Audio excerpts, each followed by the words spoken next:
नमस्कार, मैं हूं अंकुर और आप देख रहे हैं सत्य हिंदी का न्यूज बुलेटिन। एक नजर अब तक की सुर्खियों पर। लोकसभा चुनाव के बाद लोकसभा में विपक्ष के नेता बने राहुल गांधी लगातार बड़े विपक्ष के नेता के तौर पर ही पेश आ रहे थे। पूरा विपक्ष उनको आंखों तरेर के देख रहा था, लेकिन इन दोनों राज्यों के चुनावों ने, खासकर हरियाणा के चुनाव ने माहौल खराब कर दिया है। महाराष्ट्र में चुनाव होने वाले हैं, उससे पहले इंडिया गठबंधन का हिस्सा शिवसेना यूबीटी की सांसद प्रियंका चतुर्वेदी ने सवाल उठा दिए हैं। उन्होंने कहा कि इतनी एंटी इनकम्बेंसी के बावजूद अगर भाजपा सरकार बना रही है तो मैं उसको बधाई देना चाहूंगी। उन्होंने अपना कैंपेन अच्छा चलाया, हरियाणा की जनता का विश्वास जीतने में कामयाब रहे। लोगों में बीजेपी के प्रति नाराजगी भी थी, लेकिन उन्होंने वोट भी उसे ही दिया। कहीं ना कहीं कांग्रेस पार्टी को भी अपनी रणनीति देखनी पड़ेगी। जब भाजपा के साथ सीधी लड़ाई होती है तो कांग्रेस कमजोर पड़ जाती है। कांग्रेस को इस पर चिंतन मनन करने की अपनी रणनीति में सुधार करना चाहिए। इसके अलावा आप मुखिया केजरीवाल ने भी सवाल उठाए हैं। हालांकि ये नहीं पता कि उन्होंने खुद पर सवाल उठाए हैं या कांग्रेस पर। उन्होंने कहा कि आज के चुनाव से पहले सबसे बड़ी सीख ये है कि कभी भी अति आत्मविश्वासी नहीं होना चाहिए। केजरीवाल ने कहा कि जितना भगवान ने दिया उतने में देश की सेवा करो, किसी भी चुनाव को हल्के में नहीं लेना चाहिए। आज के चुनाव से सबसे बड़ी सीख यही है कि कभी भी अति आत्मविश्वासी नहीं होना चाहिए। हर चुनाव में हर सीट मुश्किल होती है, मेहनत करो।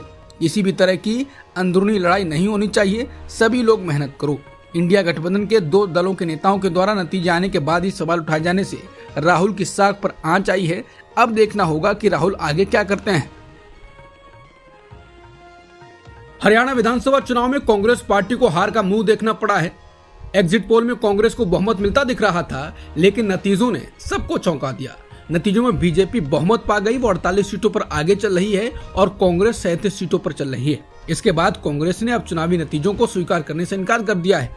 कांग्रेस के वरिष्ठ नेताओं ने प्रेस कॉन्फ्रेंस की और ऐसा ऐलान किया जो अभी तक नहीं हुआ। कांग्रेस ने कहा कि बीजेपी ने धांधली की है और हम इन नतीजों को स्वीकार नहीं करते हैं। कांग्रेस ने कहा कि जिस तरह की शिकायतें लगातार आ रही हैं, हमारे उम्मीदवार के बारे में 3 जिलों हिसार, महेंद्रगढ़ और पानीपत से लगातार शिकायतें आ रही हैं कि कैसे कुछ मशीनों की बैटरियां जो 99% थीं, उनमें हमें हारते हुए दिखाया गया और जिन मशीनों को छुआ नहीं गया, जिनकी बैटरियां 60 से 70% थीं, उनमें हमारा उम्मीदवार जीतता हुआ दिखाया गया। पवन खेड़ा ने आगे कहा कि अगर एक लाइन में कहा जाए तो ये व्यवस्था की जीत और लोकतंत्र की हार है। हम इसे स्वीकार नहीं कर सकते। हम शिकायतें इकट्ठा कर रहे हैं। हमारे उम्मीदवारों ने वहां रिटर्निंग अधिकारियों को शिकायतें दी हैं और अभी भी दे रहे हैं। आने वाले दिनों में हम जल्द ही इन सभी शिकायतों को लेकर चुनाव आयोग जाएंगे और वहां अपनी शिकायत दर्ज कराएंगे। इस तरह का नतीजा कहीं भी जमीनी स्तर पर नहीं दिखा। कोई भी यकीन नहीं कर सकता कि हरियाणा में ऐसा अप्रत्याशित नतीजा आएगा। हम सभी हैरान हैं। कहा जा रहा है कि कांग्रेस ने इस तरह से चुनाव नतीजों की घोषणा से पहले ही ये दावा किया है, ये मामला सुप्रीम कोर्ट भी जा सकता है। कांग्रेस ने कहा कि हमें कम से कम 3 जिलों में वोट काउंटिंग और ईवीएम से जुड़ी गंभीर शिकायतें मिली। ये शिकायतें अभी भी आ रही हैं। हमने हरियाणा में अपने वरिष्ठ सहयोगियों से बात की है और ये जानकारी इकट्ठा की जा रही है। हमें उम्मीद है कि हम इसे कल या परसों चुनाव आयोग के सामने पेश करेंगे। हम समय मांगेंगे। हमारे उम्मीदवारों ने गंभीर सवाल उठाए हैं। हम इसे चुनाव आयोग के संज्ञान में लाएंगे और हमने आज हरियाणा में जो देखा है वो हेरफेर की जीत है, लोगों की इच्छा को कुचलने की जीत है और ये पारदर्शी लोकतांत्रिक प्रक्रियाओं की हार है। सोशल मीडिया पर पानीपत की खबर चर्चा में है, जहां पर लोग लिख रहे हैं कि सरेआम धांधली का उदाहरण 99% चार्ज ईवीएम में बीजेपी को ही ज्यादा वोट क्यों हैं। पानीपत में 2 राउंड ठीक ठाक काउंटिंग चली, तीसरे राउंड में 6 ईवीएम ऐसी आई जो 99% चार्ज थी। सब में बीजेपी को 60 से 70% वोट अधिक थे।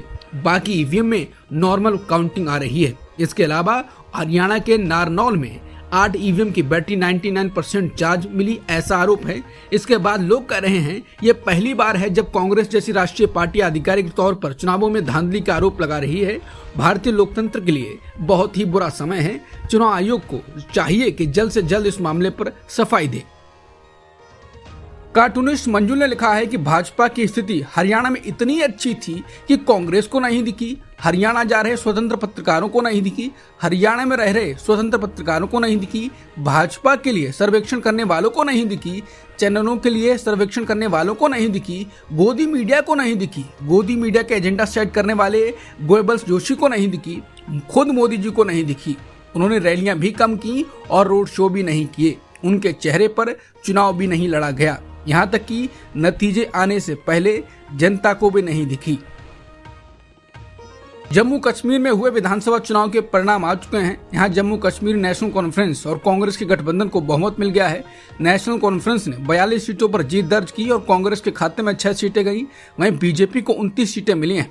पीडीपी 3 सीटों पर सिमट गई। इसके अलावा मार्क्सवादी कम्युनिस्ट पार्टी यानी सीपीएम, जम्मू और कश्मीर पीपुल्स कॉन्फ्रेंस यानी जेपीसी और आम आदमी पार्टी को 1-1 सीट मिली है, जबकि 7 सीटों पर स्वतंत्र उम्मीदवार जीते हैं। विधानसभा चुनाव के नतीजे के बाद कुमारी शैलजा ने कहा था कि पार्टी को राज्य में सींचा नहीं गया, तालमेल नहीं रखा गया। कौन से लोग थे जो सबको साथ लेकर चलने के जिम्मेदार थे, राज्य में क्या संदेश गया है, इसलिए लोग कांग्रेस की सरकार बनाते हुए पीछे हट गए। ये सब बातें देखनी पड़ेंगी। कुमारी शैलजा ने राज्य में पार्टी के आंतरिक तालमेल के सवाल पर आगे कहा कि चुनाव के समय हमें लगा कि हमें मिलकर चुनाव लड़ना चाहिए। बहुत कुछ होते हुए हमने सब बातों पर पर्दा डालते हुए चुनाव लड़ा। चुनाव तक और चुनाव के दौरान बहुत सी बातें हुई। आज कहना अच्छा नहीं लगेगा तो इस बात को यहीं छोड़ देते हैं। इस पर जब भूपेंद्र हुड्डा से सवाल पूछा गया तो उन्होंने कुमारी शैलजा की टिप्पणी पर कहा, तालमेल कोऑर्डिनेशन बनाना किसका काम है? ये सबका काम है। हरियाणा विधानसभा चुनाव के नतीजों पर किसान नेता राकेश टिकैत ने सवाल उठाए। उन्होंने कहा कि जितनी सीटें बीजेपी को मिल रही हैं, उतनी उम्मीद किसी को नहीं थी। जनता तो बीजेपी को वोट नहीं दे रही, तो फिर ये सीटें कहां से आ रही हैं? ये गणित का सवाल है। उन्होंने आगे कहा कि बीजेपी अपने विरोधियों को अलग अलग लड़वा कर चुनावी खेल खेलती है, जिससे नतीजे उनके इच्छानुसार आते हैं। उन्होंने बताया कि हरियाणा में किसान आंदोलन के दौरान सबसे अधिक लाठियां चली, कई किसानों ने अपनी जान गंवाई, उनकी शहादत हुई। इसके बाद भी रिजल्ट इस तरह के आते हैं। हरियाणा में बीजेपी के नतीजों ने सबको चौंका दिया है। अब कांग्रेस को दोष देने के बजाय लोग बीजेपी सरकार में हरियाणा के मुख्यमंत्री नायब सिंह सैनी के नतीजों से एक दिन पहले दिया गया बयान शेयर कर रहे हैं। वीडियो में नायब सिंह सैनी कहते हैं कि बीजेपी सरकार एक तरफा सरकार बना रही है, हमारे पास सारी व्यवस्थाएं हैं, आप चिंता मत करिए। वो आगे कहते हैं कि 8 तारीख को बीजेपी सरकार बनाएगी और ये लोग कहेंगे कि ईवीएम खराब थी। इसके बाद लोग कह रहे हैं कि इंतजाम पहले ही कर लिया गया था। ट्विटर यूजर हंसराज मीणा ने ट्वीट किया है कि अगर इसी तरह से व्यवस्था करके चुनाव जीते गए तो फिर चुनाव करवाने की आवश्यकता क्या है। कांग्रेस से जुड़े नेता दीपक खत्री ने भी यही बात कही। कांग्रेस के अकाउंट से भी यही वीडियो ट्वीट किया गया है और यही बात कही जा रही है कि अगर इसी तरह से व्यवस्था करके चुनाव जीते गए तो फिर चुनाव करवाने की जरूरत क्या है। बाकी लोग भी यही बात कर रहे हैं। डॉक्टर लक्ष्मण यादव ने भी यही वीडियो ट्वीट किया है। कई पत्रकारों ने भी इस पर वीडियो बनाया है। हालांकि शंका तो हो सकती है उसका क्या इलाज है, लेकिन सवाल कांग्रेस पर भी खड़े होते हैं। बीजेपी की हरियाणा में जीत देख सोशल मीडिया पर लोग अलग अलग तरह के कमेंट कर रहे हैं। कार्टूनिस्ट मंजुल ने कहा कि जिन इलाकों में पार्टी के प्रतिनिधि घुस नहीं पा रहे थे, वहां भी वो जीत रही है। इसके विश्लेषण की आवश्यकता तो सबको है, कोर्ट को भी कर ही लेना चाहिए। वहीं बाकी लोग भी ये कह रहे हैं कि कोर्ट से उम्मीद रखना बेईमानी है। अभी तक अनिल मसीह पर क्या कोई सख्त कार्रवाई हुई है? वहीं कुछ लोगों का कहना है कि पिछले चुनाव में 10 सीटें जीतने वाले जेजेपी दुष्यंत चौटाला की सीटें घटकर 0 हो गई हैं, क्योंकि पब्लिक सिर्फ इस बात पर नाराज थी कि ये बीजेपी के साथ क्यों चले गए, लेकिन पब्लिक ने उसी बीजेपी की सीटें बढ़ा दी। गजब है। कुछ लोग अखिलेश यादव का लोकसभा में दिया गया बयान साझा कर रहे हैं, जिसमें अखिलेश यादव कहते हैं कि ईवीएम पर हमें कल भी भरोसा नहीं था, आज भी नहीं है। मैं 80 की 80 सीटें जीत जाऊं तब भी भरोसा नहीं होगा। हम ईवीएम से जीतकर ईवीएम को हटाएंगे। न ईवीएम का मुद्दा मरा है, जब तक ईवीएम नहीं हटाएंगे तब तक हम अडिग हैं।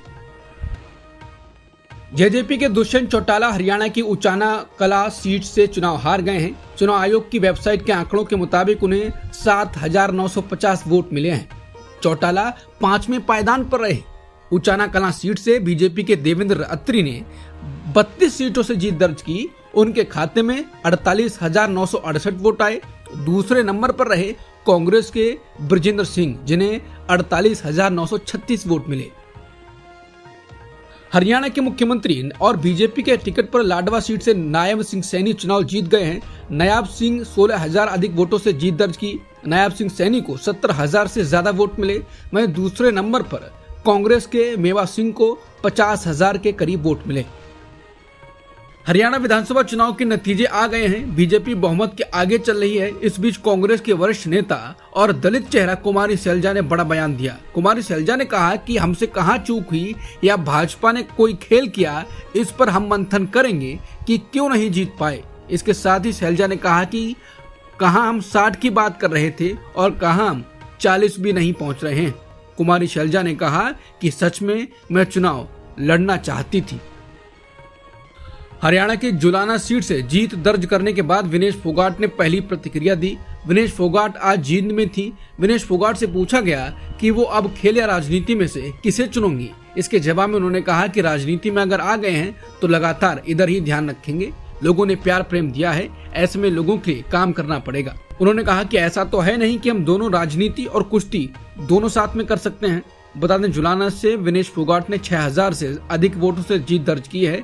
दूसरे नंबर पर बीजेपी के योगेश कुमार को 59,000 से ज्यादा वोट मिले। राज्यसभा सांसद स्वाति मालीवाल ने एक बार फिर आम आदमी पार्टी पर निशाना साधा।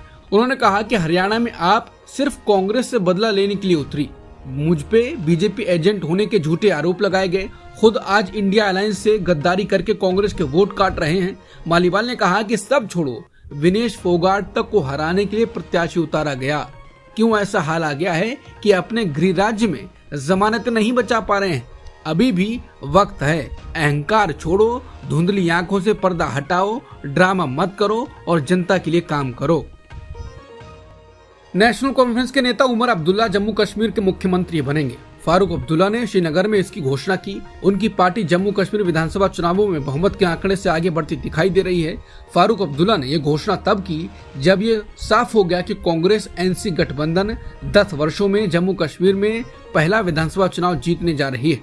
बता दें, कांग्रेस नेशनल कॉन्फ्रेंस गठबंधन कुल 90 सीटों में से 52 पर आगे चल रहा है। ये बहुमत के आंकड़े 46 से भी ज्यादा है, जबकि बीजेपी 27 सीटों पर आगे है। जम्मू कश्मीर विधानसभा चुनाव के लिए 90 सीटों पर हुए चुनाव के लिए मतगणना जारी है। जम्मू कश्मीर के श्रीगुफवारा बिजबेहरा सीट से पीडीपी प्रमुख और पूर्व सीएम महबूबा मुफ्ती की बेटी इल्तिजा मुफ्ती चुनाव हार गई हैं।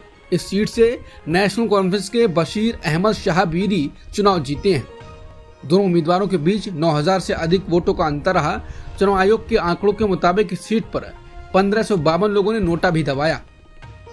जम्मू कश्मीर की डोडा विधानसभा सीट से आम आदमी पार्टी के उम्मीदवार महराज मलिक 4000 से अधिक वोटों से जीत गए। उनके निकटतम प्रतिद्वंदी गजय सिंह राणा 18000 से अधिक वोटों के साथ दूसरे नंबर पर रहे। 2014 में यहां बीजेपी के शक्ति राज परिहार ने जीत हासिल की थी।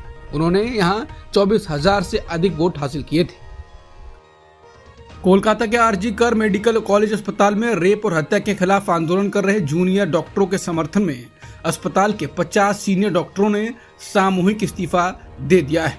दूसरी ओर कोलकाता मेडिकल कॉलेज अस्पताल के सीनियर डॉक्टरों ने 24 घंटे के भीतर जूनियर डॉक्टरों की मांगें पूरी नहीं होने की स्थिति में सामूहिक इस्तीफे की चेतावनी दी है।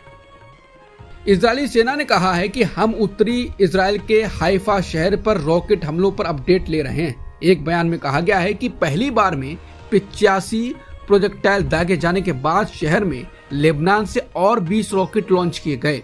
सेना के अनुसार कुछ रॉकेटों को इजराइल की एयर डिफेंस सिस्टम द्वारा रोक दिया गया। एक साल में इजराइल के हमलों में 41,965 फिलिस्तीनी लोग मारे गए हैं और 97,590 अन्य घायल हो गए। इसके अलावा इजरायली हमलों से इमारतों के गिरने के कारण 10,000 से अधिक शवों के दबे होने की आशंका है, जिसका अर्थ है कि मरने वालों की संख्या कहीं ज्यादा होने की संभावना है। गजा में मरने वालों में अधिकांश लगभग 70% महिलाएं और बच्चे हैं। अब तक की सुर्खियों में इतना ही। बाकी खबरों के लिए बने रहिए सत्यहिंदी.com के साथ।